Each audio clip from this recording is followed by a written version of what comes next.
રાજ્ય પરીક્ષા બોર્ડ દ્વારા CETનું રિઝલ્ટનું જે જાહેરનામું આવ્યું છે, જેમાં બાળકો રિઝલ્ટ જોવા માટે ઉતાવળા છે, તો એની વેબસાઇટ આપી છે સ્કૂલ એટેન્ડન્સ ગુજરાત government.in.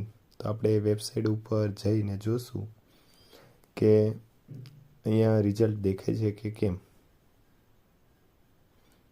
તો અહીંયા વેબસાઇટ પર જતાં આપણને હજી સુધી રિઝલ્ટ દેખાતું નથી. તો આપણે અન્ય પરીક્ષાઓનું રિઝલ્ટ જેમાં બતાવી છે એવી SEB એક્ઝામ આ વેબસાઇટ ઉપર જોશું કે રિઝલ્ટ બતાવે છે કે કેમ. તો અહીંયા પણ ફક્ત અને ફક્ત NMMSનું રિઝલ્ટ દેખાડે છે. હજી સુધી રિઝલ્ટ જોવા મળતું નથી.